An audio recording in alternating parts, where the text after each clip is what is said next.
આજે ક્યાંક ને ક્યાંક એને તકલીફો પડે છે, ત્યારે વિનંતી કરું છું આપને કે સમાજની એકતા ટકાઈ રાખો। સમાજની એકતા હશે તો બધી જ 10 દિશાઓમાંથી સુખ મળવાનું છે। આજે સમાજ એક થયો છે, સમાજ એક થઈ અને પોતાની દિશા નક્કી કરતો થયો છે।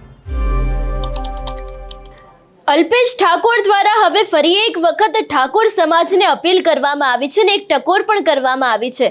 આપણે છેલ્લા ઘણા સમયથી જોતા આવ્યા છે કે ઠાકોર સમાજમાં જે ભાગલાઓ પડી રહ્યા છે અને એ જ ભાગલાઓ ન પડે અને સમાજમાં એકતા જળવાય, તેની સાથે વ્યસન મુક્તિ પણ કરવામાં આવે અને હવે ખરેખર ઠાકોર સમાજને શેની જરૂર છે એ જ દરેક બાબતને લઈને તેમના દ્વારા એક ટકોર કરવામાં આવી છે।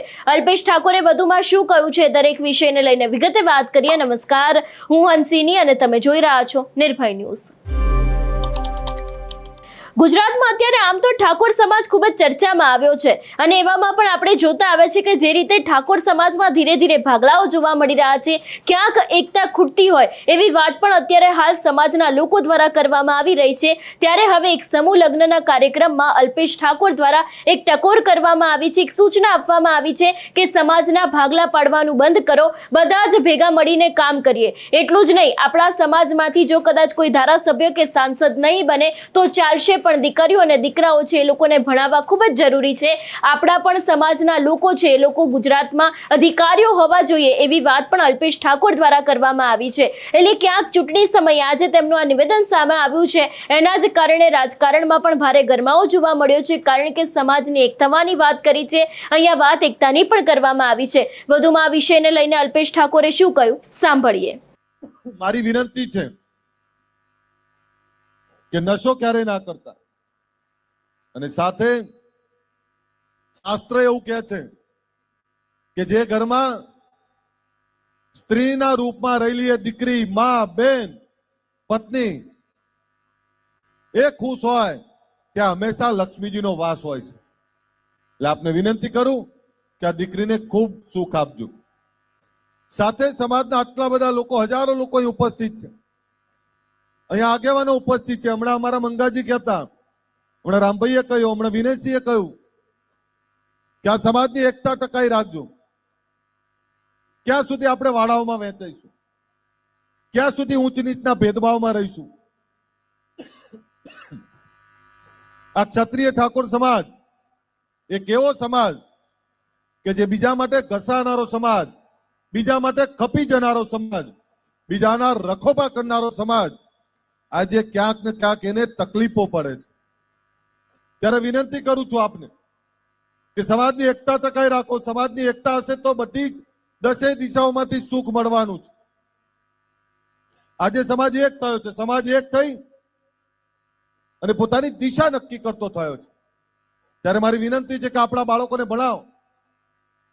એ ભણેલો દીકરો ને દીકરી અધિકારી કર્મચારી બનશે। ક્યાંક આપણા ચલાવો આપણા આ પીઆઈ છે, પોલીસ ઇન્સ્પેક્ટર છે ઝાલા, એકવાર જોરદાર તાળીઓ પાડી એમના માટે। આપણા દીકરા દીકરીઓને આવા અધિકારી કર્મચારી બનાવવા પડશે। કોન્સ્ટેબલ થી લઈ પીઆઈ, પીએસઆઈ, અને મારું તો સપનું છે કે આ સમાજનો ડીએસપી ને કલેક્ટર આવે। માફ કરશો, આટલો મોટો સમાજ, હજુ આપણા ડીએસપી ને કલેક્ટર નથી। 2 ધારાસભ્યો ઓછા આપતો તો ચાલશે, પણ આ સમાજના ડોક્ટર, એન્જિનિયર, આઈએસ, આઈપીએસ આપતા શીખો। 2 સંસદ સભ્ય હશે તો ઓછા હશે તો ચાલશે, પણ આ સમાજના ફેક્ટરીઓના માલિક, ઉદ્યોગપતિઓ પેદા કરવા પડશે। મારી વિનંતી છે તમને, દરેક સમાજો ખૂબ આગળ જતા રહ્યા, દરેક સમાજો સમૃદ્ધ થઈ ગયા, દરેક સમાજોએ શિક્ષણ અપનાવી લીધું। આપણે પાછા રહેવાની જરૂર નથી। દીકરા દીકરીને ભણાવો, સારા ધંધા રોજગાર કરો, સારી ખેતી કરો, નાણાંની બચત કરો। ખબર નહીં આપણાને પૈસા કડવા આવે છે, જેવા પૈસા આવે એટલે આપણે બધા પૈસા આયા નથી કે આપણે તરત એને વાપરવાનો રસ્તો શોધીએ છીએ। મારી વિનંતી છે કે આપણે બધા પૈસાની બચત કરીએ, આપણી પેઢીને ભણાવીએ। હું આપ બધાનો ઋણી છું કે રાતના 3 વાગે એક કોલ આપું કે આ સમાજ એક થાય અને રાતના 3 વાગે ભેગો થાય, ત્યારે આ સમાજ રાતના 3 વાગે ભેગા થઈને પોતાનો એકતાનો સંદેશો આપ્યો છે, ત્યારે મારી વિનંતી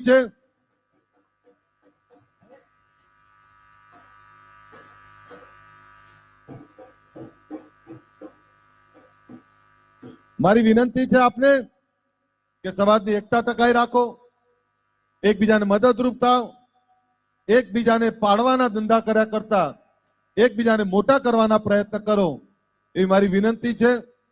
ફરીથી આ સમાજ સમૃદ્ધ બને, સમાજ એક થાય, સમાજની એકતા આવીને આવી ટકી રહે અને સમાજમાં ખૂબ સમૃદ્ધિ આવે, એ જ વિનંતી સાથે તમામ નવદંપતિઓને મારી શુભકામનાઓ છે.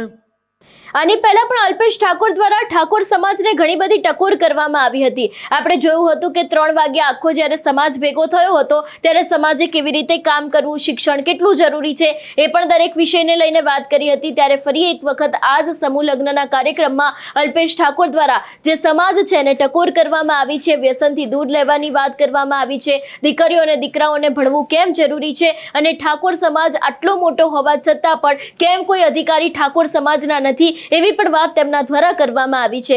આ સમગ્ર વિષયને લઈને ને જે રીતે અલ્પેશ ઠાકોરે ઠાકોર સમાજને આ એક અપીલ કરી છે, ટકોર કરી છે, વિષયને લઈને તમારો શું અભિપ્રાય છે અમને કમેન્ટ કરીને ચોક્કસથી જણાવજો. તેની સાથે અમારી ચેનલ નિર્ભય ન્યૂઝને લાઇક, શેર અને સબસ્ક્રાઇબ કરવાનું ભૂલશો નહીં. નમસ્કાર.